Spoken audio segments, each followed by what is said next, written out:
할렐루야. 아멘. 할렐루야. 아멘. 한 주 동안 평안히 잘 지내셨습니까? 네, 이 시간 우리 하나님의 은혜를 사모하여서 이 자리에 나오신 우리 성도님들 사랑하고 축복합니다. 이 시간 우리 같이 하나님께 찬양 드릴 때 우리가 일주일 동안 살면서 때론 넘어지고 믿음이 약해져서 하나님을 모른다고 하였을 때도 있을 줄 압니다. 하지만 그럼에도 불구하고 하나님께서는 우리에게 부드럽게 다가오셔서 기수야 일어나라, 괜찮다, 그렇게 다시 말씀해 주시고 일으켜 주신 하나님을 이 시간 같이 찬양하기 원합니다.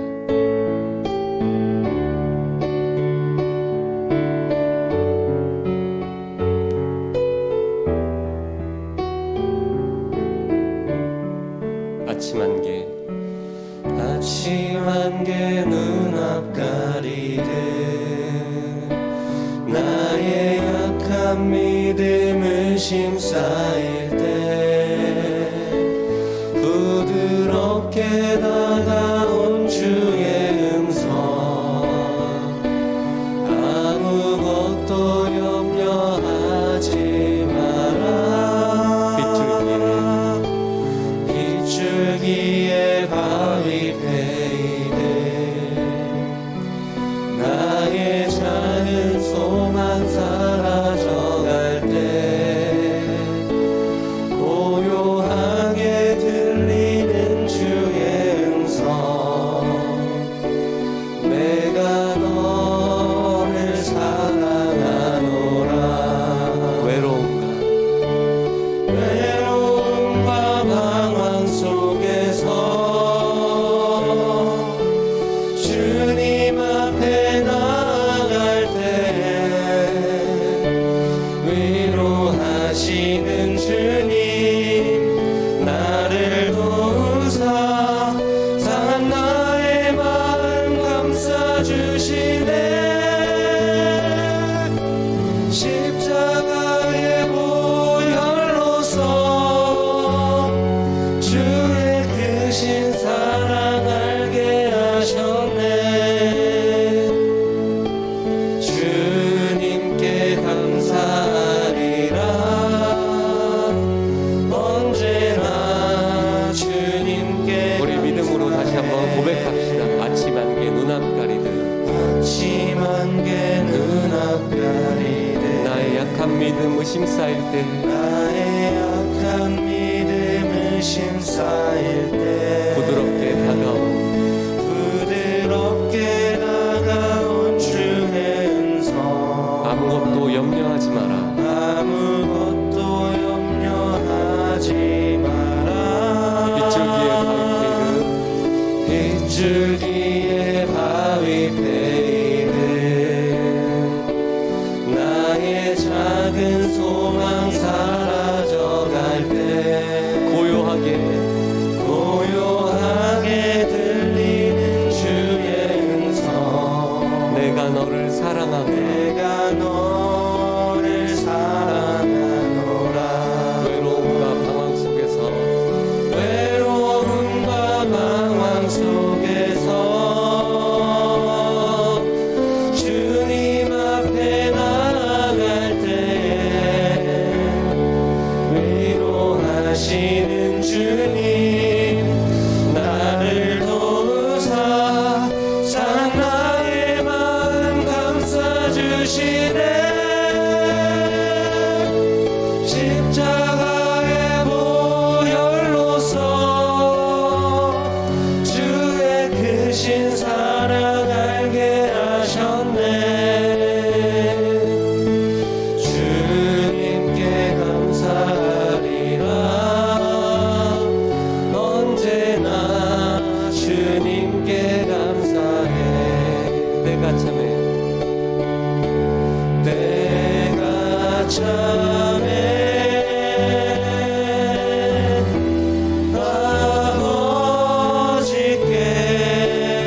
오늘도 주님 앞에 나오신 우리 성도님들을 환영하고 축복합니다.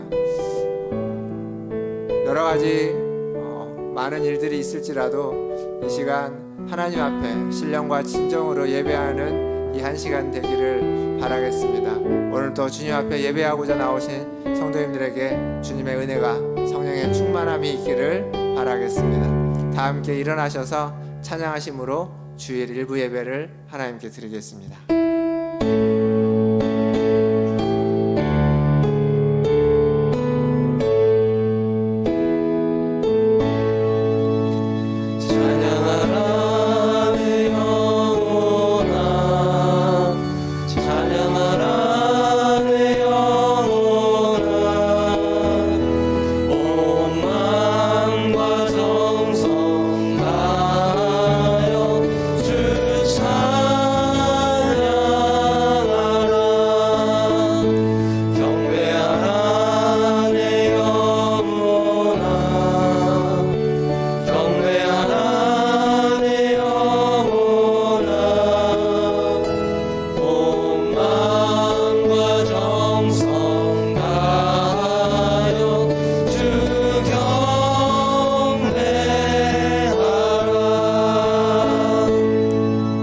하나님께 가까이함이 내게 복이라. 내가 주 여호와를 나의 피난처로 삼아 주의 모든 행적을 전파하리이다. 아멘. 하나님, 오늘도 하나님께 가까이 나아가고자 하나님 앞에 이 자리에 나왔습니다. 주님, 우리가 더 주님께 가까이 가게 하시고 주의 존전에서 주님을 찬양하고 노래하며 예배하는 은혜를 허락하여 주시옵소서. 예배의 시종을 주님께 의탁하며 우리 구주 예수님의 이름으로 기도하옵나이다. 아멘. 사도신경으로 신앙을 고백하겠습니다. 전능하사 천지를 만드신 하나님 아버지를 내가 믿사오며 그 외아들 우리 주 예수 그리스도를 믿사오니 이는 성령으로 잉태하사 동정녀 마리아에게 나시고 본디오 빌라도에게 고난을 받으사 십자가에 못 박혀 죽으시고 장사한 지 사흘 만에 죽은 자 가운데서 다시 살아나시며 하늘에 오르사 전능하신 하나님 우편에 앉아 계시다가 저리로서 산자와 죽은 자를 심판하러 오시리라. 성령을 믿사오며 거룩한 공예와 성도가 서로 교통하는 것과 죄를 사하여 주시는 것과 몸이 다시 사는 것과 영원히 사는 것을 믿사옵나이다. 아멘. 다 함께 앉으셔서 찬양하신 후에 우리 신광현 집사님 나오셔서 기도해 주시겠습니다.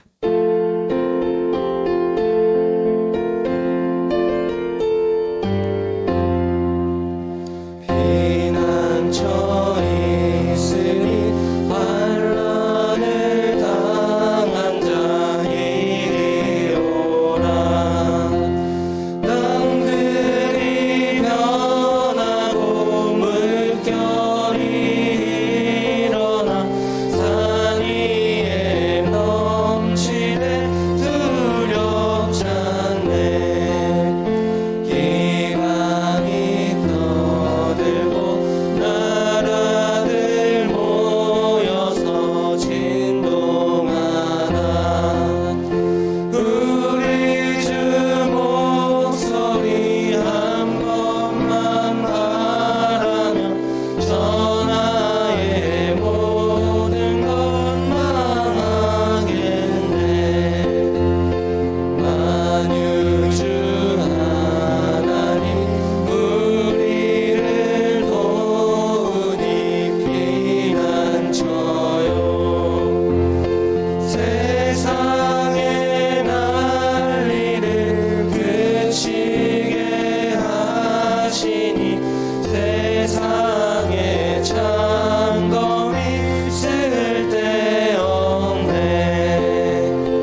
물리치시니 나의 모든 것 다 변했네. 지금 내가 주 앞에 온전케 되면 주의 공로를 의지함일세. 나의 모든 것 변하고 그 피로 구속받았네. 하나님은 나의 구원 되시오니 내게 정죄함 없겠네. 내게 성령 임하고 그 크신 사랑 나의 맘에 가득 채우며 모든 공포 내게서 물리치시니 내 맘 항상 주 안에 있겠네. 나의 모든 것 변하고 그 피로 구속받았네. 하나님은 나의 구원 되시오니 내게 정죄함 없겠네.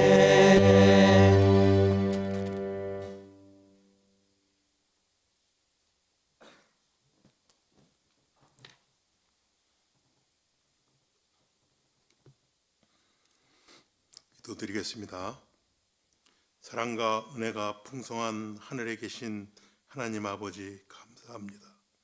지난 한 주간도 주님 날개 아래 품어주시고 거룩한 복된 성의를 허락하셔서 이 시간 마음과 뜻과 정성을 다하여 일부 주일 예배를 주님께 예배하게 하시니 감사드립니다. 저희들 죄로 말미암아 죽었던 죄인들을 구속의 은총으로 구원하여 주시고 저희들의 심령을 깨끗하게 씻어 주어서 주님께서 받으시기에 합당한 예배 되게 하옵소서. 사랑의 주님, 코로나19 확진자가 조금씩 줄어가고 있지만 세상은 전쟁과 기근과 전염병 혼란 속에 살고 있습니다. 전쟁으로 인하여 더 이상 희생자가 나오지 않게 하루속히 전쟁이 끝날 수 있도록 주님 도와주시옵소서. 평화가 찾아오게 하여 주시고 저희들의 연약함을 도우시는 성령의 역사가 일어나게 하셔서 저희들의 강하고 담대한 믿음을 승리하게 하여 주시옵소서. 저희들에게는 오직 성령 충만함으로 사랑으로 하나 되게 하시고 하나님은 우리와 함께 우리는 이웃과 함께 말씀과 기도로 세상을 변화시키는 교회가 되게 주님 도와주시옵소서. 사랑의 주님, 이 시간 특별히 기도를 드리오니 하나님이 주신 꿈을 꾸게 하옵소서. 마음이 아픈 자에게는 하늘의 위로를 주시고 몸이 병든 자에게는 성령의 치유가 성도님들에게는 깨끗이 치료되는 역사가 함께하여 주시옵소서. 말씀을 전하실 목사님에게 성령 충만을 더하여 주시고 피곤치 않도록 하나님의 말씀에 하나님의 역사로 충만하게 하옵소서. 말씀을 통하여 말씀에 순종하게 하시고 변화받아서 이 세상 살아갈 때 승리하게 하시고 교회에서는 소금과 빛의 역할을 할 수 있게 주님 도와주시옵소서. 목사님을 통하여 주신 말씀 안에서 예수님의 사랑을 깊이 체험하고 은혜가 충만하게 하옵소서. 예수님 이름으로 기도드리옵나이다.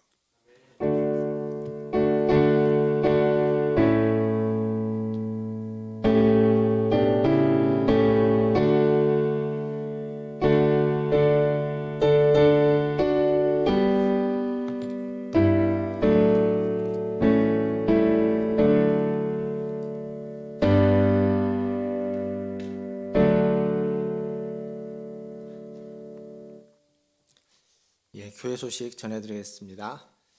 오늘도 예배 가운데 오신 성도님들을 환영하고 축복합니다. 매주 예배가 하나님의 은혜 가운데 잘 드려질 수 있도록 예배 오실 때마다 또 주중에도 기도해 주시길 바라겠고, 또 여러분의 일상이 잘 회복되고 코로나로부터 완전히 벗어날 수 있는 그러한 은혜를 달라고 기도해 주시기를 바라겠습니다. 이번 주 성경 통독 말씀은 시편 51편에서 시편 100편까지 말씀을 통독하도록 하겠습니다. 또 시편을 통독하시면서 많은 은혜 받으시길 바라겠습니다. 그리고 다음 주 기간 원례회로 모이겠습니다. 다음 주 2부 예배 후에 기간 원례회로 모이도록 하겠습니다.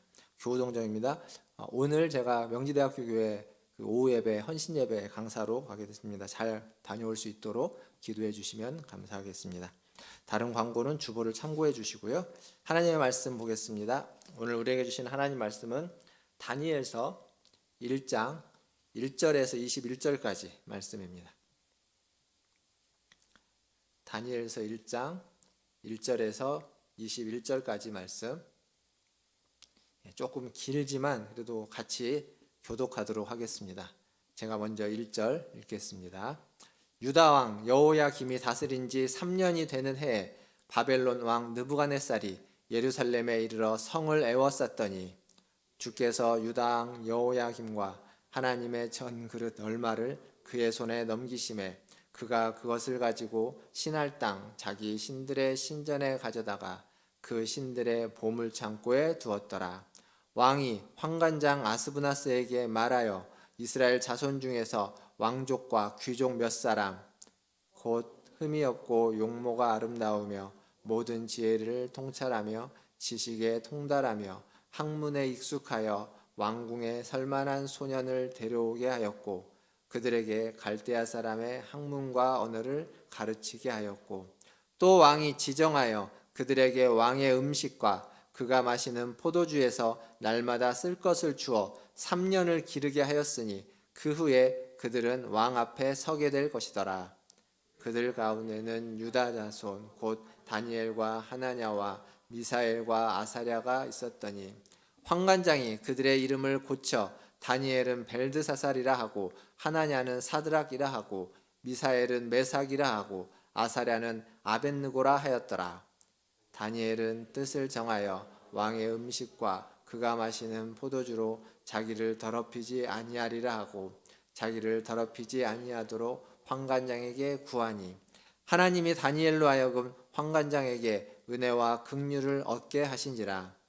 환관장이 다니엘에게 이르되 내가 내 주 왕을 두려워하노라. 그가 너희 먹을 것과 너희 마실 것을 지정하셨거늘 너희의 얼굴이 초췌하여 같은 또래의 소년들만 못한 것을 그가 보게 할 것이 무엇이냐.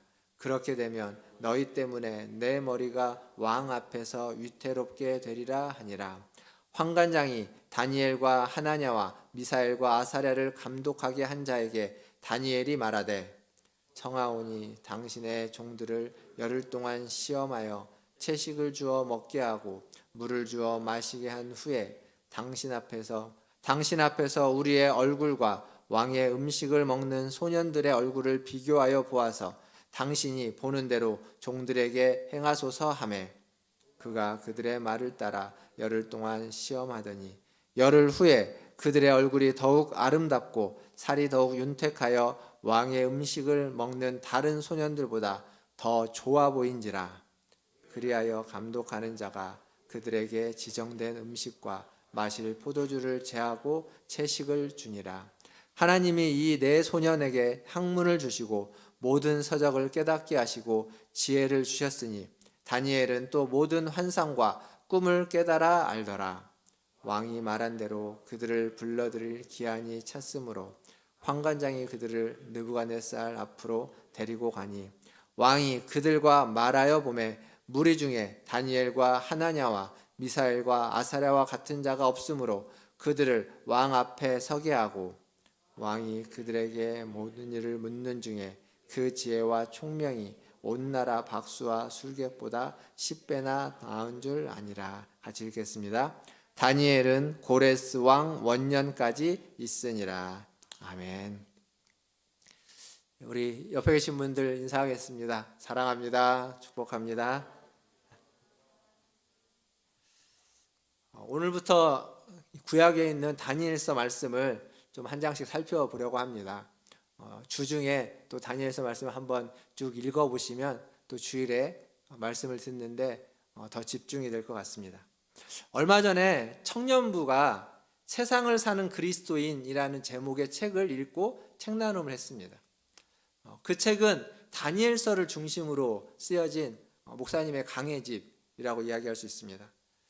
저도 이제 청년부가 그걸 보고 있길래 그래서 우리 강도사님한테 책 좀 달라고 해가지고 쭉 읽어봤습니다. 읽어보니까 되게 좋은 내용이고 우리가 꼭 들을 만한 내용, 또 청년들에게 유익한 내용들이 많이 있었습니다. 굉장히 도전적이고 은혜로운 내용들이었습니다. 그래서 아마 그 책을 같이 읽고 책난으로 했던 청년들에게는 이 다니엘서 말씀이 조금 더 친숙할 것이라고 생각합니다.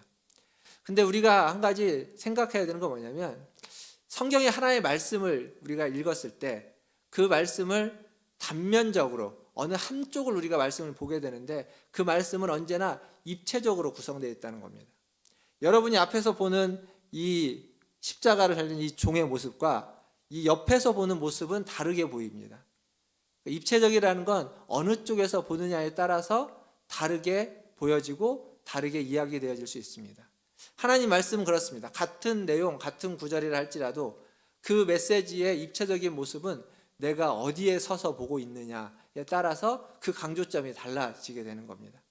앞으로 다니엘서 말씀을 보게 될 텐데, 다니엘서 말씀을 보면서 좀 말씀을 다시 입체적으로 우리가 좀 그림을 그려가면서 볼 수 있고, 그 말씀 속에서 우리가 은혜를 받으면 좋겠습니다. 먼저 다니엘서를 시작할 때 다니엘서는 크게 두 가지의 관점을 가지고 있습니다. 오늘 우리가 읽었던 말씀 1절과 2절을 다시 한번 살펴보겠습니다. 먼저 1절을 다시 한번 읽어보도록 하겠습니다. 1절 같이 한번 읽겠습니다. 시작. 유다 왕 여호야김이 다스린 지 3년이 되는 해에 바벨론 왕 느부갓네살이 예루살렘에 이르러 성을 에워쌌더니, 이게 이제 다니엘서를 보는 한 가지 관점인데, 여기 보면 유다 왕 여호야김이 다스리던 해라고 되어 있습니다. 사실 성경은 그냥 이렇게 유다 왕 여호야김이 다스리던 해다 이렇게만 나와 있는데, 이게 뭘 의미하는지를 알려면 조금 부연 설명이 필요합니다. 이 여호야김은 그의 아버지가 누구냐면 요시야 왕입니다. 요시야 왕. 요시야 왕의 아들입니다. 근데 역사적으로 보면 이 여호야김을 왕으로서 세울 때 아버지가 왕위를 물려줬느냐? 그렇지 않습니다. 여호야김은 누가 왕으로 세웠냐면 애굽, 이집트가 여호야김을 왕으로 세웠습니다.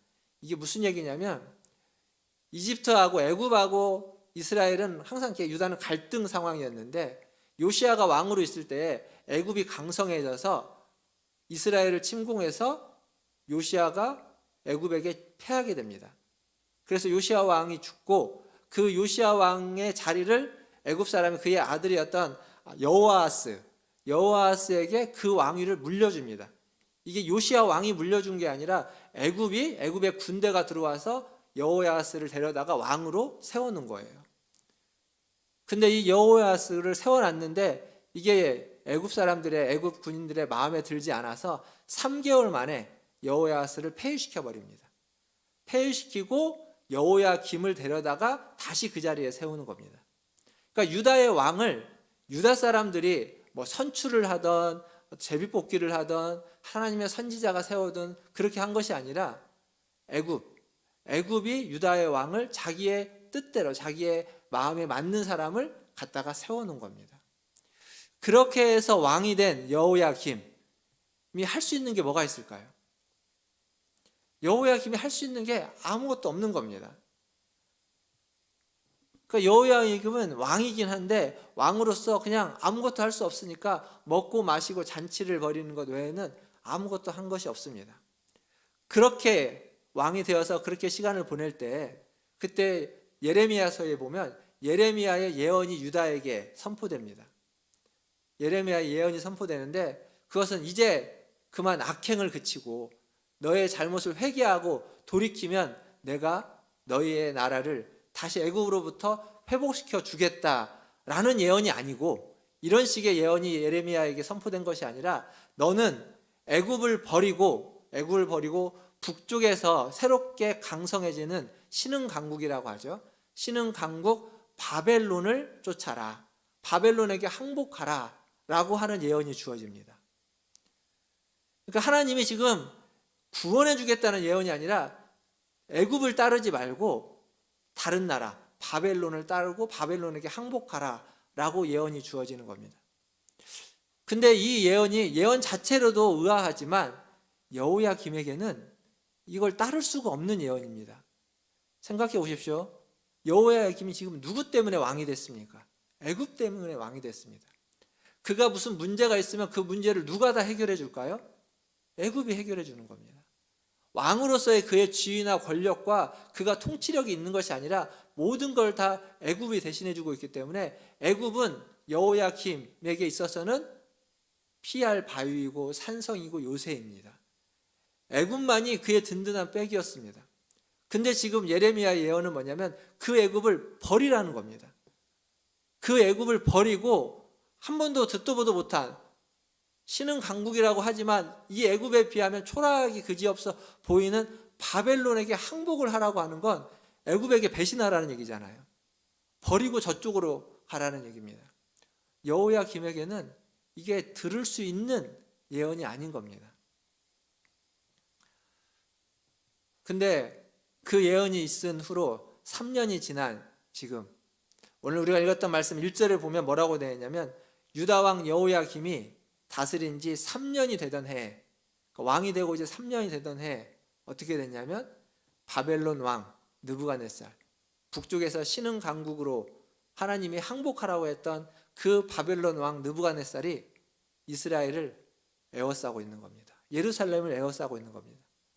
이제 지금 여호야김은 바벨론에게 멸망하기 직전의 상황인 겁니다.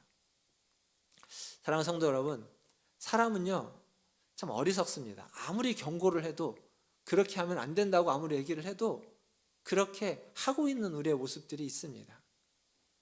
저나 여러분이나 다 비슷하게 그런 모습들이 있습니다. 그게 나쁜 것인 줄 알고 그게 해로운 것인 줄 아는데 그런데 그걸 놓지 않고 놓지 못하고 포기하지 못하는 그러한 모습들이 우리에게 있습니다. 분명히 그렇게 살면 그 일을 하다 보면 이런 일이 생길 거라고 경고를 수없이 했는데 막상 그 일이 생기면 갑자기 당황스럽고 마치 몰랐던 것처럼 우리는 생각되는 경우들이 있습니다. 근데 성경은 수없이 경고를 하고 있습니다. 지금 마찬가지입니다. 여호야김에게 예레미야가 한 번만 그 얘기를 했겠습니까? 여러 번 했을 겁니다. 애굽을 버리고 바벨론에게 항복해야 된다. 바벨론과 싸우지 말고 애굽을 버리고 바벨론에게는 항복해서 보존해야 된다라고 그게 하나님의 뜻이다라고 수없이 얘기했지만 여호야김은 듣지 않은 겁니다. 그러다가 지금 바벨론에게 에워싸임을 당하고 있는 겁니다.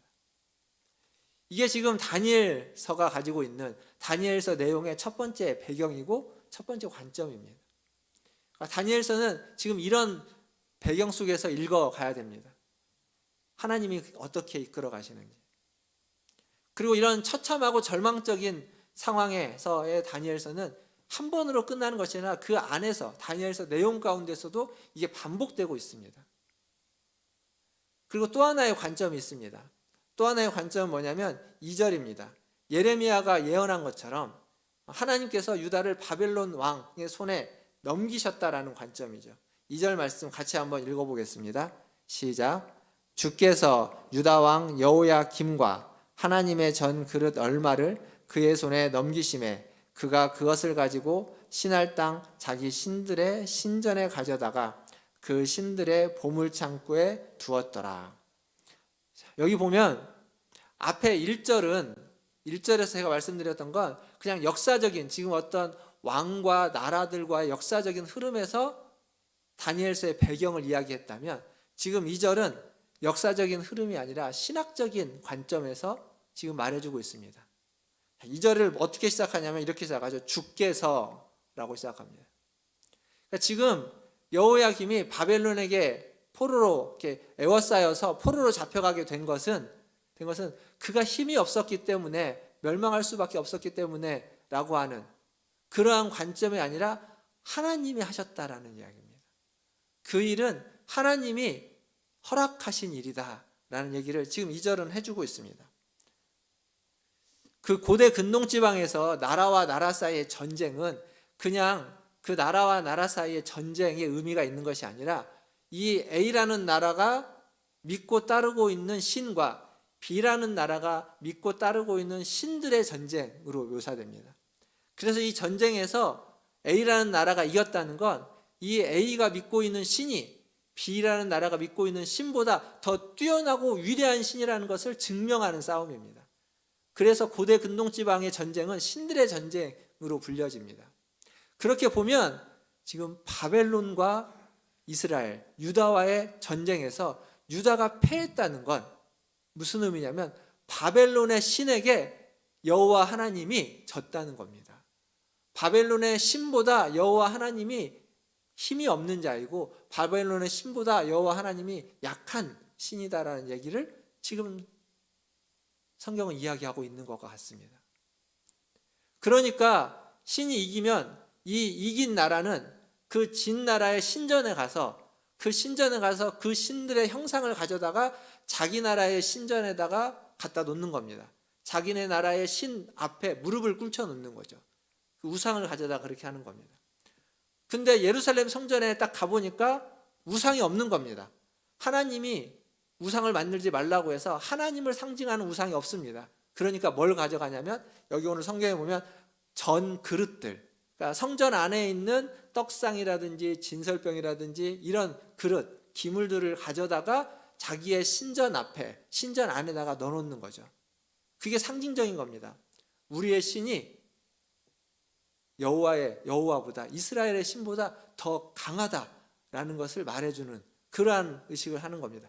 그런데 그 얘기들이 기록되어 있는 여기에 2절 시작이 뭐로 시작하냐면 주께서 그렇게 하게 하셨다는 겁니다. 그러니까 하나님이 힘이 없어서 망한 것이 아니라, 하나님이 힘이 없어서 패한 것이 아니라 하나님이 그것을 허락했기 때문에 그렇게 된 것이다 라는 이야기입니다. 그러니까 그것이 다 하나님의 계획이었고 뜻이었다는 겁니다. 그것을 이미 몇 년 전에 예레미야가 계속 예언하고 있었습니다. 항복해라. 바벨론에게 항복해라. 항복해야만 피해가 적으니까 어차피 싸워도 질 것이 분명한데 피해를 줄이기 위해서, 백성들을 위해서 항복해라. 그게 예레미야가 앞에서 했던 예언인 겁니다. 겉으로 보기에는 하나님이 진 것처럼 보입니다. 겉으로 보기에는 하나님이 바벨론의 신보다 힘이 없는 신으로 보입니다. 그러나 그것이 다 하나님의 뜻이었고 하나님의 계획이었다라고 성경은 지금 이야기해주고 있는 겁니다. 마치 뭐와 같냐면 인류를 구원하기 위해서 이 땅에 오신 예수 그리스도와 같습니다. 성육신하신 예수 그리스도는 유대인들에 의해서 죽임을 당했습니다. 하나님이신데, 천지를 만드신 하나님이신데 아무런 무기력한, 무능력한 존재처럼 십자가에 달려 죽으셨습니다. 예수님이 진 것처럼 보입니다. 유대인들이 이겼고 유대인들을 통해서 하나님의 아들을 십자가에 못 박은 어둠의 세력이 이긴 것처럼 보이고 겉으로는 분명히 그렇게 보이지만 하지만 그것이 다 하나님의 전략이었고 하나님의 계획이었습니다. 그걸 통해서 궁극적인 승리를 하나님은 가져오셨다는 겁니다. 지금 다니엘서도 그렇게 하나님이 일하고 계신 겁니다. 겉으로는 분명히 유다가 멸망했고 멸망해서 포로로 많은 사람들이 잡혀가고 있지만 겉으로 보기에는 졌지만 하나님은 그 일을 통해서 유다를, 이스라엘을 새롭게 해서 하나님의 뜻을 이루어가기 위한 하나님의 큰 그림이 그려져 있는 겁니다. 이게 지금 다니엘서 1장 2절이 말해주고 있는 것입니다. 결국 실패인 것 같지만 사실은 계획되고 이루어지고 있는 것입니다.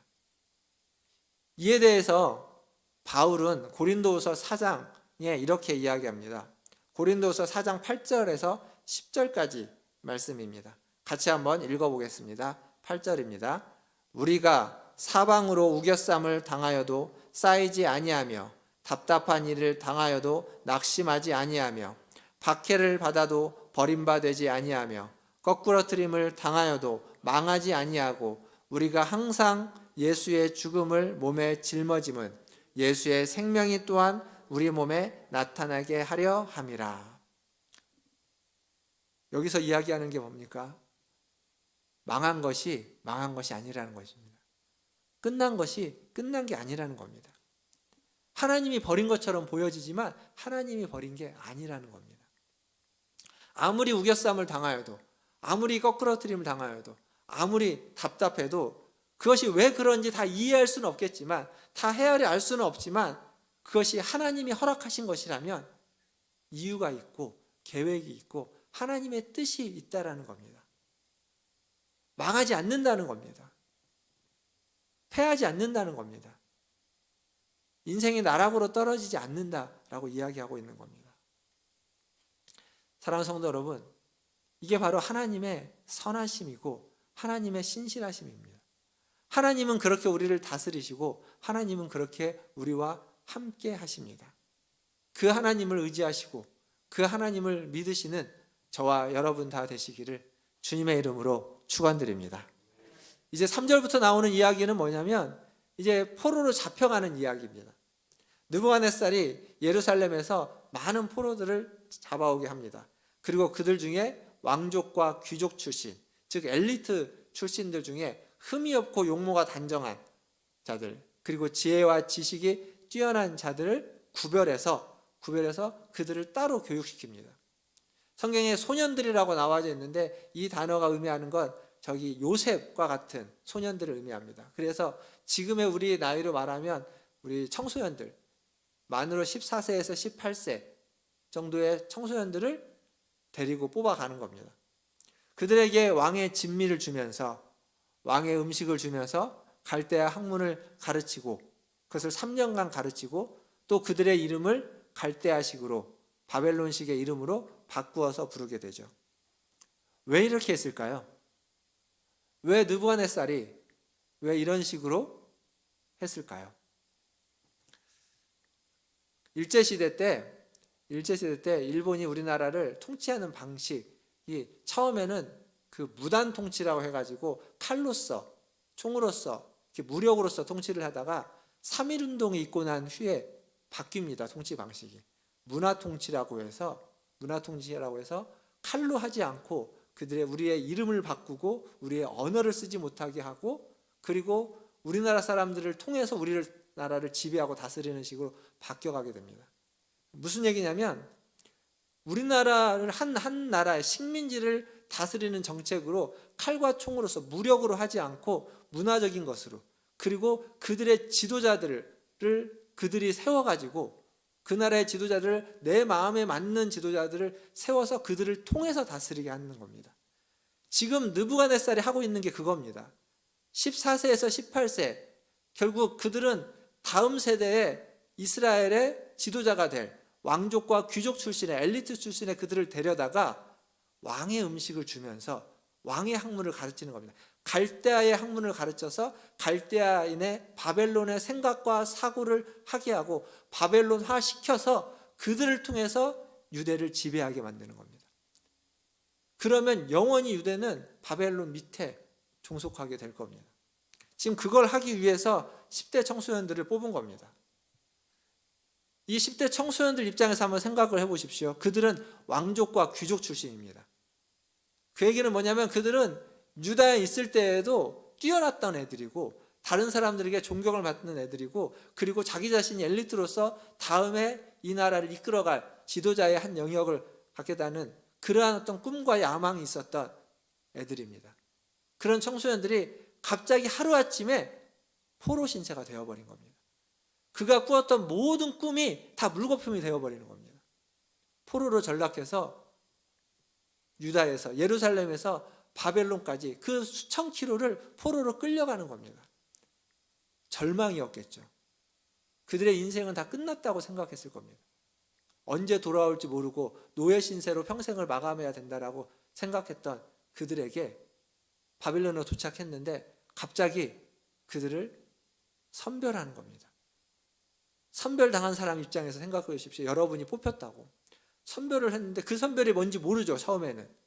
근데 선별을 해서 가보니까 깨끗이 씻기고 좋은 옷을 입히고 산의 진미를 차려놓고 먹으라고 하는 겁니다. 이걸 먹이고 너를 죽이려고 하나? 불안했겠지만 먹으라고 하니까 포로 신세니까 먹고 그리고 교육을 하는 겁니다. 가르치는 겁니다. 왜 그런지 처음에는 몰랐겠지만 그 과정 속에서 그들은 알았을 겁니다. 아, 살았구나. 여기에서 이 최고의 교육을 받고 최고의 음식을 먹으면서 여기에서 내가 최고가 되면 여기에서도 지도자로서 여기에서도 성공할 수 있겠구나. 이들은 지혜가 있는 애들이기 때문에 머리가 좋은 애들이기 때문에 그걸 단번에 알아차립니다. 어떻게 했을까요? 최선을 다했을 겁니다. 최고가 되기 위해서 노력했을 것입니다. 승승장구할 수 있는 기회가 다시 그들 앞에 주어진 것입니다. 하나님의 백성이, 하나님을 믿는 자가 어떻게 바벨론에 가서 그럴 수 있겠느냐라고 생각할 수 있겠지만 그렇게 쉽게 생각하지 마십시오. 입장을 좀 바꿔놓고 현대의 이야기로 돌아와 보면 여러분의 자녀가 취업이 잘 안 되고 직장에 잘 들어가지 못하고 그렇게 어렵게 들어간 직장인데 거기에서 되게 힘들게 직장 생활을 하고 있는 그때 어느 날 삼성으로부터 오퍼가 오는 겁니다. 내가 너의 아이를, 너의 딸을, 너의 아들을 우리 회사가 장학금을 줘가지고 미국에 유학을 보내줄 테니까 5년 동안 모든 금액을 다 해주겠다. 유학비, 생활비, 학비, 공부의 모든 걸 다 지원해주겠다. 학위를 따서 돌아오라고. 조건은 돌아와서 5년간 우리 회사의 미래전략기획본부장으로 일하는 거다. 그럼 하시겠습니까? 안 하시겠습니까? 여러분의 자녀에게 가라고 하겠습니까? 가지 말라고 하겠습니까? 지금 이 청소년, 이 소년들이 겪고 있는 게 그겁니다. 절망적인 상황이었는데 갑자기 자신의 인생을 역전시킬 수 있는 기회가 주어진 것이고 얼마든지 할 수 있는 능력이 그들에게 있는 겁니다. 이건 어느 누구도 쉽게 거부할 수 없는 겁니다. 이건 아무나 거부할 수 없는 겁니다. 10대 청소년들은 더더군다나 거부하기 어려운 거죠. 10대들은 자기가 무엇인가를 좀 잘하면 그걸 인정받고 싶어 합니다. 자신의 탁월함을 누군가 알아주기를 바랍니다. 근데 지금 그들을 알아봐 준 겁니다. 탁월하게 뽑았고 그 열심히 노력하고 공부하면 거기에서 탁월해지면 그 나라에서 승승장구할 것 같은 자랑하고 싶은 그들의 그 마음을 그대로 보여주고 있습니다. 근데 우리가 아는 것처럼 10대는 청소년 시기는 아직 자존감이라든지 정체성이 완전하게 성립되지 못한 시기입니다. 그래서 갈대아의 학문, 다른 말로 바꾸면 점성술입니다. 영매와 같은 그런 식의 학문입니다. 점성술, 이런 것들을 배우고 이런 것들을 익힌다면 그들이 가지고 있었던 하나님을 믿는 신앙은 어떻게 될까요? 바벨론에서 최고의 대우를 받으면서 그들이 신앙을 계속 지켜갈 수 있을까요? 쉬운 일이 아니셨죠. 또한 여기 보면 우리가 잘 아는 것처럼 그들의 이름을 봐도 마찬가지입니다. 학문만 가르친 것이 아니라 그들의 이름도 바꿉니다. 원래 이름이 뭐였냐면 다니엘, 하나냐, 미사엘, 그리고 아사랴였습니다. 이 각각의 이름의 뜻이 무엇이었냐면 다니엘은 하나님이 심판한다라는 뜻이고 하나냐는 하나님은 은혜로우시다라는 뜻입니다. 그리고 미사엘은 누가 하나님과 같은가, 하나님과 같은 분이 누구인가 라는 뜻이고 아사랴는 하나님이 도우신다는 뜻입니다. 무슨 얘기냐면 그들의 이름에 다 하나님이 들어가 있습니다. 여호와를 의미하는 이름이 다 들어가 있습니다. 근데 바뀐 이름은 어떻게 되는지 아십니까? 벨드사살. 다니엘의 이름이 벨드사살로 바뀌죠. 벨드사살은 벨이여, 왕을 보호하소서. 벨이라는 우상의 신의 이름이 들어가 있습니다. 벨이여, 왕을 보호하소서. 그리고 사드락은 아쿠의 명령을 이루소서라는 겁니다. 아쿠라고 하는 또 다른 우상의 이름입니다. 아쿠의 명령. 그게 사드락입니다. 메삭은 아쿠와 같다. 아쿠와 같은 신이 어디 있는가. 그리고 아벳느고는 나는 느고의 종입니다. 느고라고 하는 우상의 이름이 들어가 있습니다. 하나님의 이름이 다 들어가 있던, 하나님을 부르는 이름이 들어가 있던 그들의 이름이 다 이제 벨과 아쿠와 느고라고 하는 이방의 우상의 이름으로 불려지는 겁니다. 한 번 불려지고 끝나는 것이 아니라 이름을 바꿔서 계속 바벨론에 있으면서 그들은 벨드사살, 사드락, 메삭, 아벳느고로 불려지게 되는 겁니다. 우리나라 아까도 일제시대 때 창씨계명이라는 걸 하죠. 창시계명을 해서 우리의 이름을 쓰지 못하게 일본식의 이름으로 다 바꿔서 부르게끔 했습니다. 그 창시계명에 거부했던 사람들이 있습니다. 억지로 해야만 할 때 자신의 이름을 뭐라고 했냐면 견자 혹은 웅손이라는 이름으로 자신의 이름을 계명했던 사람들이 있습니다. 그러니까 그들이 할 수 있는 저항입니다. 견자가 무슨 얘기인지 아십니까? 견자, 개견자를 써가지고요. 개의 아들. 그러니까 자기의 이름을 욕이 아니라 이름입니다. 개새끼라고 한 겁니다. 웅손, 곰의 손자. 자기의 이름을 그렇게 부르도록 만든 겁니다. 그게 그때 일제시대의 창시계명에 저항했던 그들만의 저항 방식이었습니다.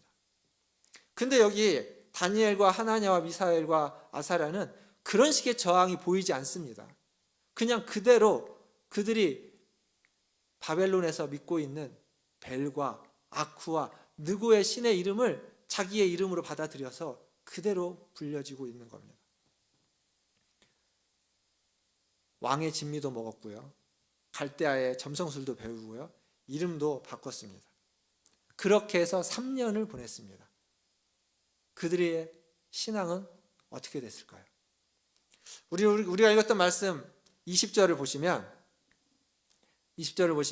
이렇게 되어져 있습니다. 왕이 그들에게 모든 일을 묻는 중에 그 지혜와 총명이 온 나라 박수와 술객보다 10배나 나은 줄 아니라.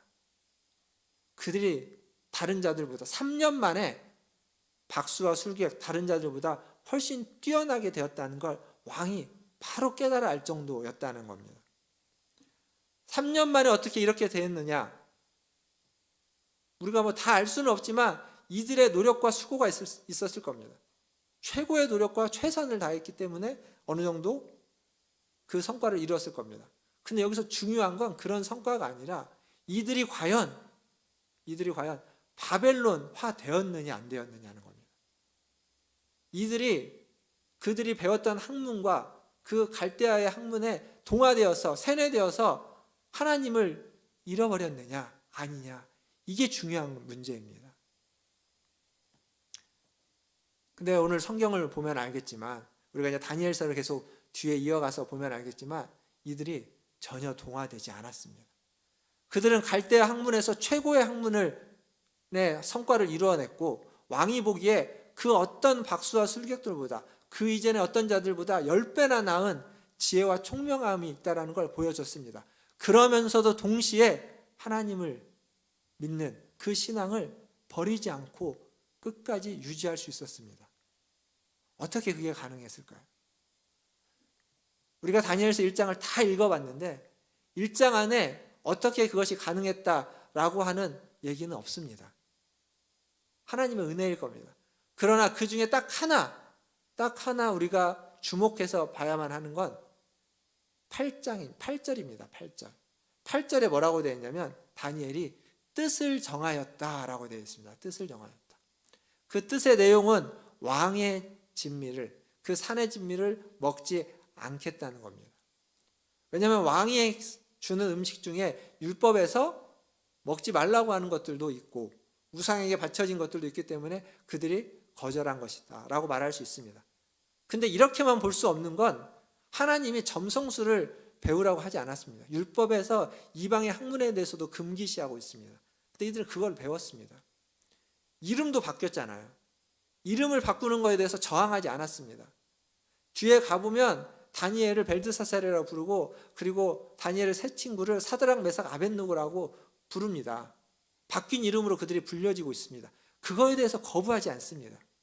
그런데 유독 먹는 것만은 이들이 거부하고 뜻을 정했다라고 성경은 이야기해주고 있습니다.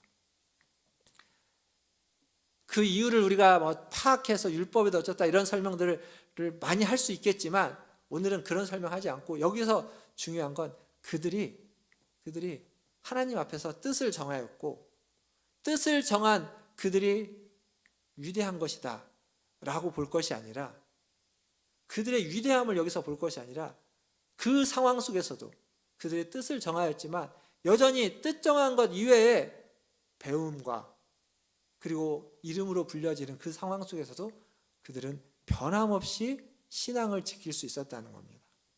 믿음의 결단이 있었지만 믿음의 결단의 위대함을 볼 것이 아니라 그들과 함께하고 그들을 지키시고 그들을 변하지 않도록 붙잡아 주셨던 하나님의, 오늘 설교 제목처럼 신실하심, 하나님의 은혜를 우리는 여기서 볼 수 있어야 됩니다.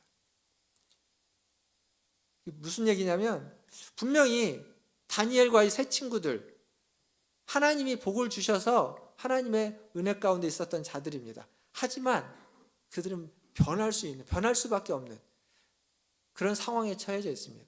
어렸을 때는 신앙생활을 잘하지만 청소년이 되고 청년이 되면 점점 더 신앙에서부터 멀어져 갑니다. 세상에 쉽게 동화되어져 갑니다. 어렸을 때는 이것은 옳고 이것은 그르다고 이야기한 것이 커져가면 그런 것이 괜찮아가 되는, 우리는 쉽게 그렇게 변해집니다.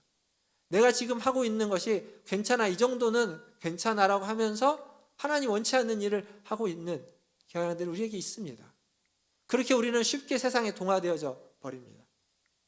근데 지금 다니엘과 이 세 친구들이 동화되지 않은 이유는 그들의 뜻을 정한 위대함과 결단 때문이 아니라 그들을 붙잡고 있는, 그들을 지키시고 보호하고 계시는 하나님의 신실하심 때문이라는 겁니다. 수많은 위협이 있었을 것이고 그 왕의 산의 진미의 달콤함이 그들을 유혹하지 않았을까요? 유혹했을 겁니다. 그리고 그들을 향해서 많은 압력도 있었을 겁니다. 근데 그것을 다 지켜내는 겁니다. 견뎌내는 겁니다.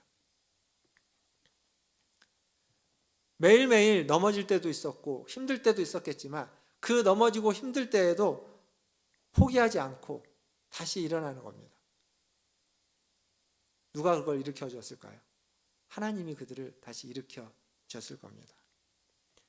다니엘과 세 친구의 음식을 채식만을 하기 위한 결단, 그 결단도 소중하지만 그 결단은 하나님을 따르기 위한, 하나님의 신실하심을 믿고 따르기 위한 그들이 할 수 있는 최소한의, 아니 최대한의 몸부림, 저항이었다라고 이야기할 수 있습니다.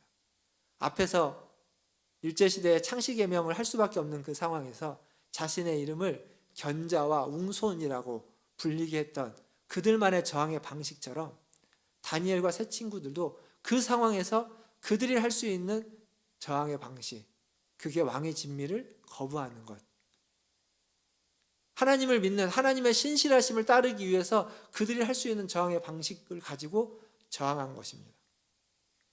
비록 포로 신세로 전락해 버렸지만 그럼에도 불구하고 하나님을 믿고 따르기 위한, 하나님을 떠나지 않기 위한 그들만의 몸부림이 바로 뜻을 정하여서 왕의 산의 진미를 먹지 않기로 한 것입니다.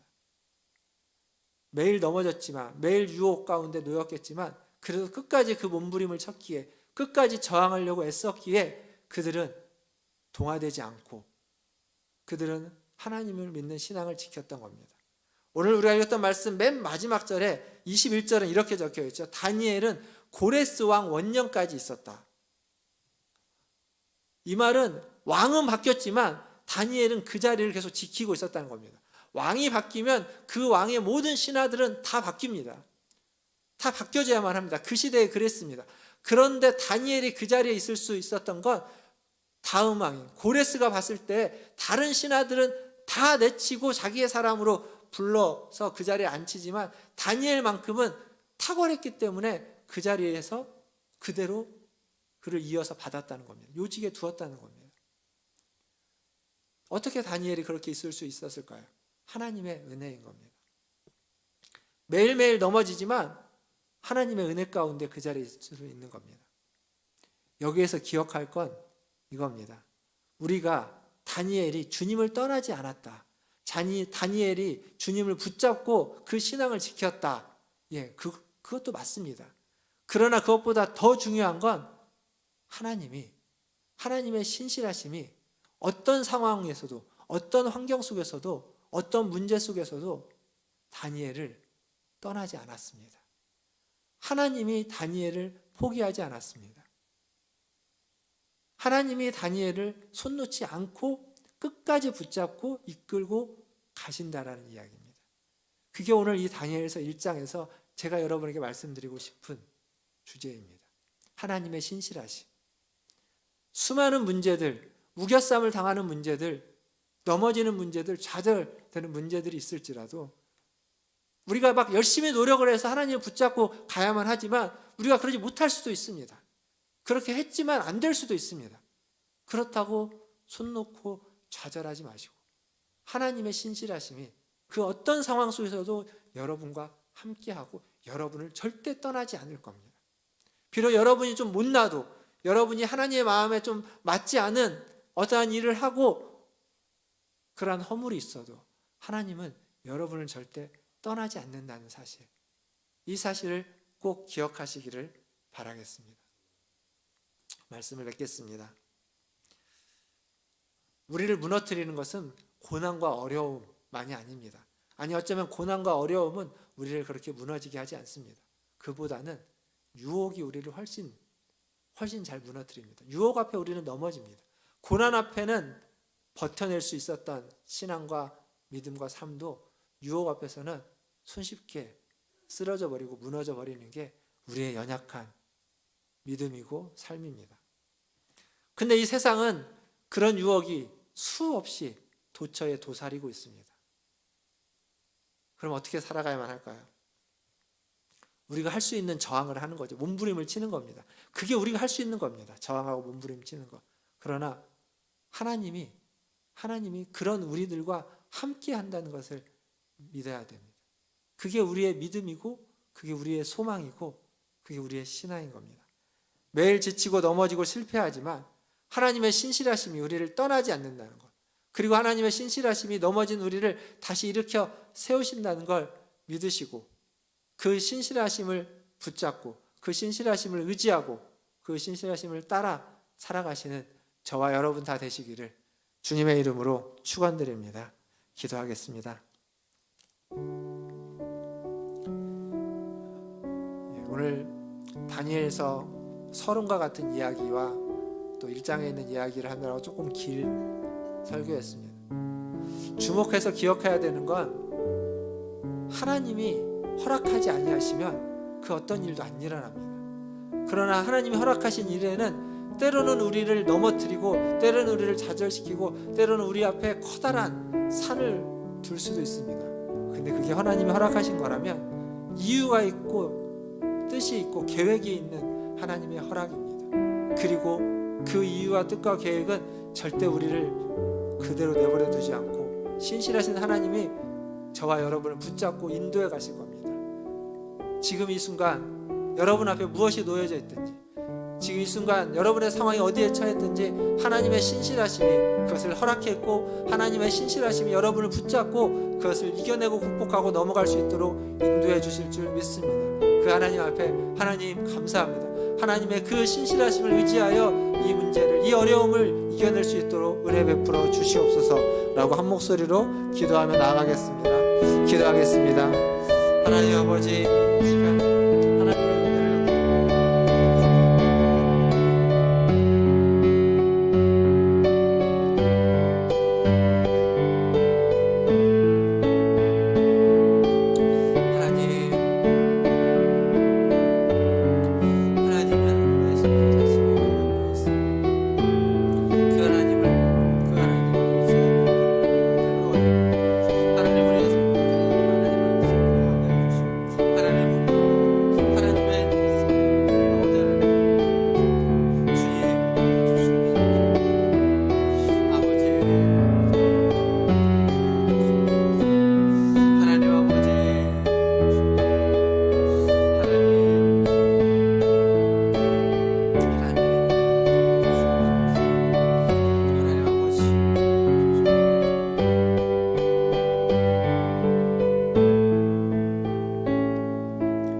하나님, 우리 앞에 수많은 고난이, 유혹이, 하나님 거대한 산이 놓일지라도 하나님이 허락하신 것이라면 하나님 그 고난을, 하나님 그 유혹을, 그 산을 하나님 이겨내고 극복하고 넘어갈 수 있는 줄 압니다.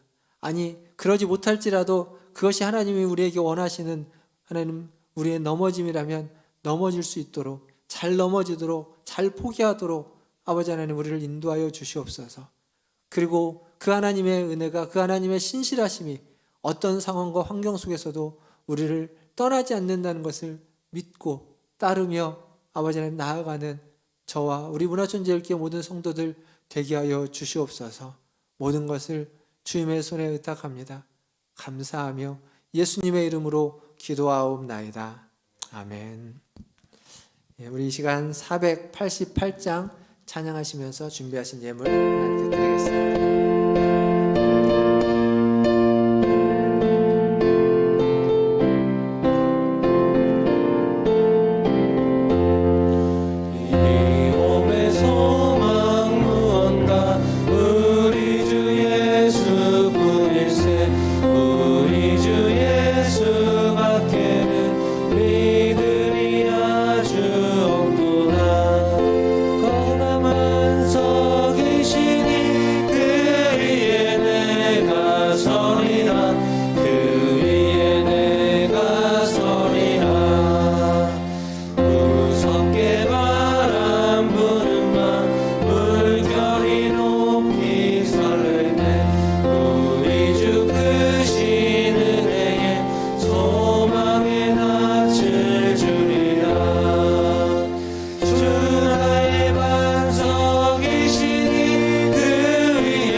기도하겠습니다.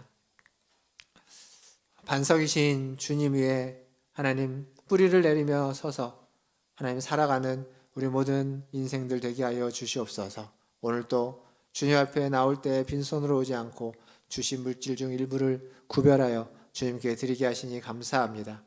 이 물질이 쓰는 곳마다 주님의 뜻이 이루어지게 하여 주시고 주님의 나라가 임하게 하여 주시고 하나님의 선하심과 하나님의 계획이 아버지 하나님 온전히 이루어지는 은혜가 있게 하여 주시옵소서. 더불어서 이 예물을 드린 손길 위에 함께 하여 주시고 하나님 그 손으로 하는 모든 일들을 통해서 하나님의 뜻을 이루며 하나님의 나라를 확장하며 하나님의 계획하신 모든 것들이 이루어지게 하여 주시고 하나님 어떤 어려움이 있더라도 어떤 고난이 있더라도 신실하신 하나님과 함께하는 그러한 손길 되게 하여 주시고 그러한 인생길 되게 하여 주시옵소서. 그래서 넘어져도 다시 일어날 수 있고 쓰러져도 다시 세움을 받는 은혜가 하나님 있게 하여 주시고 아버지 하나님 풍성함이 넘치는 인생길 되도록 주님 복 내려 주시옵소서.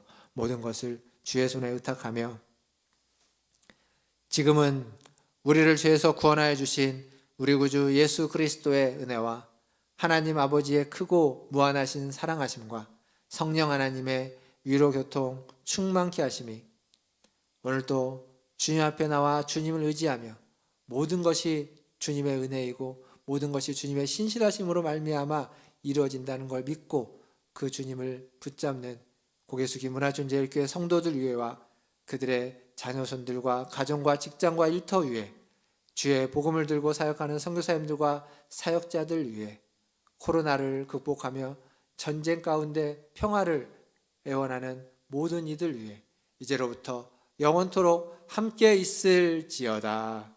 아멘.